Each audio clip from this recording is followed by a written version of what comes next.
আপোনালোকে এনেকুৱা খেৰ পুঁজিটো বহুত দেখিছে য'ত নেকি এই ধান খেৰবোৰ ষ্টক কৰি ৰখা হয় গৰুক খোৱাৰ কাৰণে। কিন্তু আজি মই আপোনালোকক এনেকুৱা এটা খেৰ পুঁজি দেখুৱাম যিটো নেকি শিলৰ অৰ্থাৎ পাথৰৰ খেৰ পুঁজি। শুনিলে কেনেকুৱা লাগে নহয়? তেন্তে বলকচোন আজি সেই শিলৰ অৰ্থাৎ পাথৰৰ খেৰ পুঁজিটো চাই আহোঁ।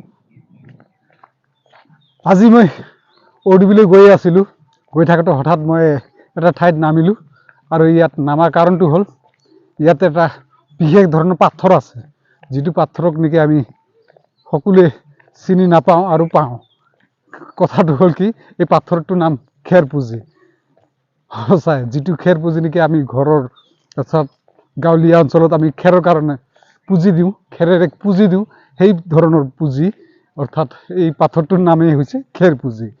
এটিয়ে হ'ল এই অঞ্চলৰ বিখ্যাত সেই পাথৰটো, যিটো পাথৰৰ নামত গোটেই অঞ্চলটোৰ নাম পৰিছে, আৰু এই পাথৰটোৰ নাম খেৰ পুঁজি।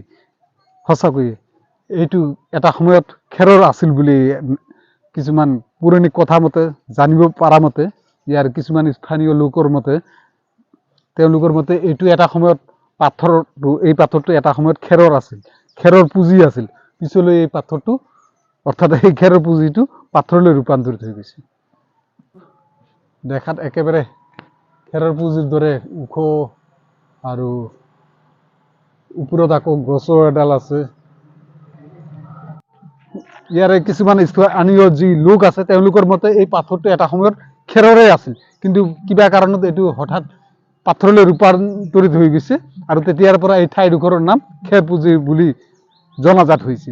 এতিয়া কিমান দূৰ সত্য অসত্য মই নাজানো যদিও এতিয়া বিজ্ঞানৰ যুগ, কিন্তু মই এটা কথাই ভাবোঁ যে এইটো দেখাত কিছু খেৰৰ পুঁজিৰ দৰে আছিল নিশ্চয়, আৰু ওপৰত গছ আছিল। আমি যেনেকুৱা এই খেৰৰ পুঁজিবোৰত দেখিছোঁ নহয়, কিছুমানে গছ এডাল বা গছৰ তামোল গছৰ হেৰিটো খেৰৰ পুঁজি দিয়ে, ঠিক তেনেকৈ এই পাথৰটোৰ ওপৰত এনেকুৱা এটা গছো আছিল, আৰু সেইকাৰণে হয়তো ইয়াক খেৰ পুঁজি বুলিও ক'ব পাৰে, খেৰ পুঁজিৰ দৰে দেখাত।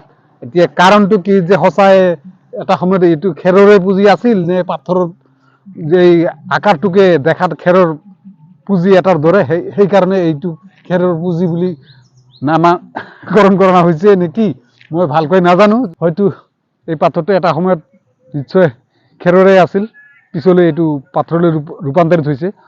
অন্যথাই এইটো পাথৰ দেখাত একেবাৰে খেৰৰ এটা পুঁজিৰ দৰে, দেখাত হুবহু খেৰৰ পুঁজিৰ দৰে, সেইকাৰণে হয়তো ইয়াক খেৰ পুঁজি বুলি কয়। এতিয়া কাৰণটো যিয়ে নহওক, আপোনালোকে কি ভাবে মোক কমেণ্টত নিশ্চয় জনাব। আৰু আজিলৈ বেছি দীঘলীয়া নকৰোঁ, এই ভিডিঅ'টো ইমানতে সমাপ্ত কৰোঁ। ধন্যবাদ।